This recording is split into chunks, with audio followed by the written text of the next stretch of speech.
തിരൂർ പുതിയങ്ങാടി പള്ളി നേർച്ചയ്ക്കിടെ ആന ആക്രമിച്ച ആൾ മരിച്ചു. തിരൂർ ഏഴൂർ സ്വദേശി കൃഷ്ണൻകുട്ടിയാണ് മരിച്ചത്. ബുധനാഴ്ച പുലർച്ചെ പള്ളിയിൽ ചടങ്ങുകൾ നടക്കുന്നതിനിടെ ഇടഞ്ഞ ആന കൃഷ്ണൻകുട്ടിയെ ചുഴറ്റി എറിയുകയായിരുന്നു. ഗുരുതരമായി പരിക്കേറ്റ കൃഷ്ണൻകുട്ടി കോട്ടയ്ക്കലിലെ സ്വകാര്യ ആശുപത്രിയിൽ ചികിത്സയിലിരിക്കെയാണ് മരണം സംഭവിച്ചത്. പാക്കത്ത് ശ്രീകുട്ടൻ എന്ന ആനയാണ് ഇടഞ്ഞത്. 5 ആനകളാണ് പോത്തന്നൂരിൽ നിന്നുള്ള നേർച്ചയ്ക്കൊപ്പം തിരൂരിൽ എത്തിയത്. പള്ളിമുറ്റത്ത് ആനകളുടെ ചുറ്റും വൻ ജനാവലിയുണ്ടായിരുന്നു. ഇതിനിടെ പാക്കത്ത് ശ്രീകുട്ടൻ എന്ന ആന പ്രകോപിതനാവുകയായിരുന്നു. ആൾക്കൂട്ടത്തിലേക്ക് തിരിഞ്ഞ ആന സമീപത്തുണ്ടായിരുന്ന ആളെ തുമ്പിക്കൈയിൽ തൂക്കി ചുഴറ്റിയെറിയുകയായിരുന്നു. രാത്രി 1:45 പാപ്പാന്മാർ ആനയെ തളച്ചു. ചട്ടങ്ങൾ പാലിച്ചാണ് ആനയെ പങ്കെടുപ്പിച്ചതെന്ന് സംഘാടകർ അറിയിച്ചു.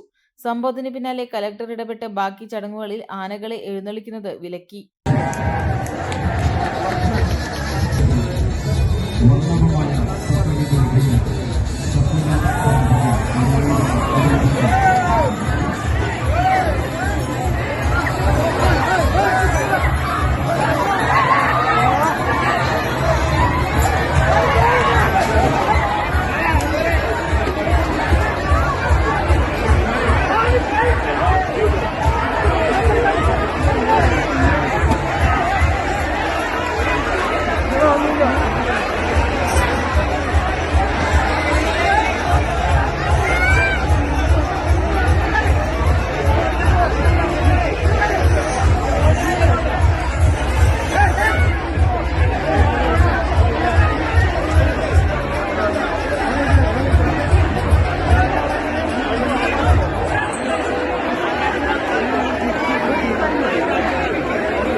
മൂന്ന് പതിറ്റാണ്ടുകളുടെ പ്രവർത്തന പാരമ്പര്യവുമായി നിങ്ങളുടെ സ്വപ്ന ഭവനങ്ങൾക്ക് നിറച്ചാർത്ത് നൽകി Koottanad Shameer traders, Asian paints, Jordan, national paints തുടങ്ങി പ്രമുഖ കമ്പനികളുടെ ഉന്നത നിലവാരമുള്ള പെയിന്റുകൾ അത്യുഗ്രൻ വിലക്കുറവോടെ ഹോൾസെയിൽ റേറ്റിൽ ഷമീർ ട്രേഡേഴ്സിലൂടെ നിങ്ങൾക്കും സ്വന്തമാക്കാം.